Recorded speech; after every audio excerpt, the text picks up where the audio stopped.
ти знай какво си, знай, че не си зелен храст.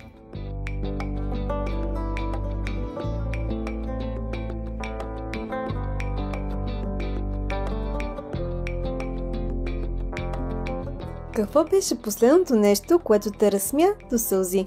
Хора, които танцуват без изобщо да им пука кой ги гледа, как ги гледа, така си отпускат душата, все едно никой не ги гледа и е нещо, което аз бих искала да мога да правя. Така че ако ме видиш на улицата на Витошка, София, танцуващия терапевт, това съм аз. Танцувайте, хора, това мога да кажа. Каква би била, ако не беше психотерапевт? Космонавт. Космонавт, който обикаля космоса. Космонавт изследовател. Ето това щях да съм аз. Каква суперсила искаш да имаш като терапевт? Много ми се иска да може клиентите, които идват при нас, които са в агония, които много ги боли, да си тръгват в рамките на една сесия излекувани. Да излизат от стаята, от кабинета и да се чувстват много по-добре. Ще ми се да съкратим времето на страдание на хората. Ако една песен те съпровожда навсякъде, коя ще бъде? Satisfaction на Rolling Stones. I can't get no da-da-da. Satisfaction. Това ще. Планина или море? Да ме прощават всички хора от Варна. Аз съм от Варна. Харесвам си града, но планина. Коя е най-странната терапевтична техника, за която си чувала? Сега не знам това дали мога да го кажа в ефир. Как да го цензурирам сега бе сами? Как да го политически коректно? Свързано е с йони масажи. Йони масажи за освобождаване на травмите. По този масажорски смисъл. Друг човек ти прави този, нали, не ти сам, но това е най-така екстравагантно, което съм чувала. Кое е най-неочакваното нещо, което си научила за себе си от сесия с клиент? Най-неочакваното нещо, което съм научила за себе си е всъщност, че съм извървяла много по-дълъг път, отколкото съм си мислила. Тъй като имам тенденцията, предполагам, че и други хора имат тази тенденция, да се фокусираме върху това, което предстои и още колко имаме да работим върху себе си, да обработваме травми или някакви неща, които не харесваме в себе си. И никога не поглеждаме назад да видим колко дълъг път всъщност сме извървели. И понякога по време на сесия почваш да говориш едни неща и едновременно с това си чуваш какво казваш и си казваш, това откъде дойде сега? Нали, не го казвам аз нещо, Вселената ли ми проговори, факс ли получих, откъде тези мъдри слова излизат? И си давам сметка, че да, вероятно съм извървяла много по-дълъг път, отколкото съм мислила и от време на време трябва човек малко браво, нали, да си казва. Ако можеше да препоръчаш само един филм, кой е той? В какво се превръщат мечтите с Робин Уилямс? Много хубав филм, тежък, но това е филм, който гледах, когато бях така на младини, няма да казвам на колко години съм била, и направо ми преобърна представите за любовта, за задгробния живот, за смисъла на живота. Просто този филм е, ако мога да препоръчам един, този ще бъде. Да, определено. Какво правиш, когато ти е скучно? Или излизам на разходка и си търся нови места из града, места, през които не съм минавала, или влизам в книжарница и казвам, че ще си взема само една книга, но никога не е само една книга, така че си мечтая за мое кътче, където мога да събирам още и още книги, тъй като тук почти се е запълнило пространството. Какво винаги си искала да опиташ, но още не си го направила? Нещото, което винаги съм искала да направя, е да кача някой връх, такъв екстремен, дали ще е Еверест, дали ще е този К2.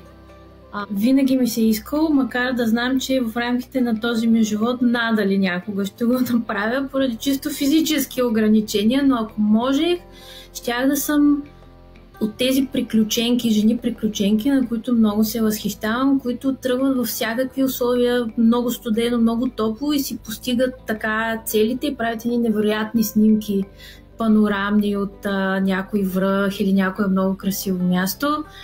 Това бих направила. Как би обяснила професията си на 5-годишно дете?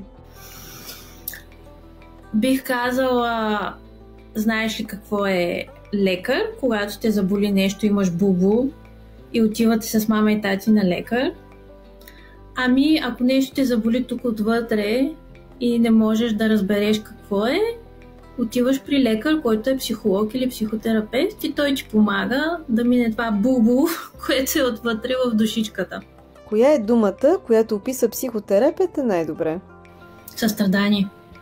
Сподели ни любимата си терапевтична метафора. Когато клиент започне да се самообвинява и да има дълбоки вярвания, които са му внедрени от други хора и ги е попил от тях, най-често родителите, но не е задължително. Знаеш, когато подрастваме, други хора ни стават близки и друго мнение, освен родителското, така взима превес. И започне да се самообвинява и да казва, аз съм такъв, аз съм онакъв, аз за нищо не ставам. На времето, примерно, майка ми каза, че нищо няма да излезе от мене, имам това дълбоко вярване, че никога не съм достатъчен. И аз казвам, добре, ако аз сега ти кажа, че си зелен храст, ти ще ми повярваш ли? И винаги реакцията е една и съща. Човека паузира, поглеждаме така, сигурно си казва, боже, тая психотерапевтка е по-луда и от мене. Казва, какъв храст? Обаче аз седя с едно покер фейс, нали, абсолютно непокиско изражение. Казвам ми, да, аз в момента виждам, че ти си един зелен храст. Не си човешко същество, си един абсолютен зелен храст, нали, с тук си пуснал листенца, там, така. И човека ми, аз 100% бих решил, че си не си добре, нали? Ти си за терапевт. И тогава най-любимото, а защо тогава на хората, които ти обясняват, че си това и онова, ти им вярваш? Има един аха момент, да бе! И оттам вече тази метафора знам, че е покълнала в човека и му казвам всеки път, когато някой ти обяснява, че не си достатъчен, че за нищо не ставаш, че си провал, просто разбери, че този човек не те вижда реално, той те вижда като зелен храст. Има нещо в него, някаква пречупена призма в него, може би през неговите травми, може би нещо проектира върху теб, но то си е неговото, няма нищо общо с теб, така че не го приемай, не го попивай. Ти знай какво си, знай, че не си зелен храст. Коя е последната глупост, която направи и много си се смя на себе си? Сега, тук в Търново, когато вали сняг, много се изаледява. Вътрешния глас постоянно ми говори докъде са ми лимитите, докъде са моите граници, само че аз от време на време му казвам, мъкни ми вътрешен глас. Тук малко да поживеем, дай, нали, да поразвихрим перчема. И точно тук до кабинетчето има кълдъръм, който се заледява надолу. И аз реших, че е много добра идея не да мина внимателно, а да го прибягам. И си казах, че скоростта ще бие всичко останало. Слязах додолу, по дупе, така, развих много хубава скорост. Много се смях. И всички останали хора, които бяха там също, много ми се смяха. Твоята най-голяма малка радост в ежедневието е? Кафето. Моят ден не тръгва без кафе. Има една приказка, гладна мечка хоро не играе, дени без кафе не консултира. Така че, ако искам да съм най-добрата версия на себе си и хората да получават адекватна терапия, сутринта започва с кафе. Това е. Какво те мотивира в трудните моменти от професионалния ти път? Това, което ме мотивира, са други хора, на които се възхищавам. Хора, които са минали през много по-тежки неща, отколкото аз и са успели тази лична опитност така да я трансформират в мъдрост, че без да искат много автентично, но самото им присъствие е полезно за другите. Даже не се налага нещо да казват, просто има едно излъчване на вътрешен мир и вътрешно спокойствие, което е много лечебно. Надявам някой път да мога и аз така само да си седя и да излъчвам един вътрешен мир и спокойствие и хората покрай мен без нищо да си казваме, да се чувстват добре. Какво е най-хубавото нещо в остаряването? Това, че спира да ти пука от това какво мислят хората.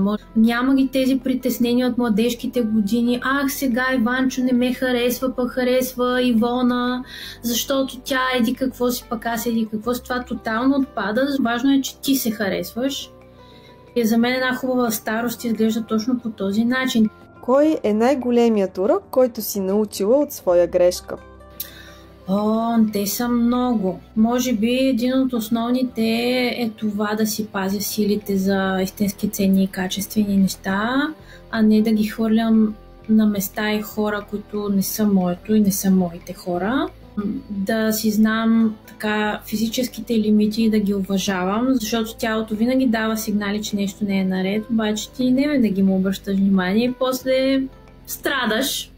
Другият голям урок е този за поставянето на здрави граници, да можеш да казваш не или не искам това, не е за мен, не го усещам, нямам вътрешно задвижване и да не се чувстваш виновен след това. Кой е най-добрият подарък, който си получавала? Ето това. Това са Фройд и Юнг. Само, че тук се държат за ръка, смисъл не са скарани, ами се обичат. Хайде няма да подказвам повече, но са щели да имат така по-близки отношения. Какво носиш винаги със себе си, освен телефона и ключовете? Какво винаги носи със себе си? Задължително от тези като гланцове за устни, ама да не ти се напукат устните. Крем за ръце, че има в чантата ми.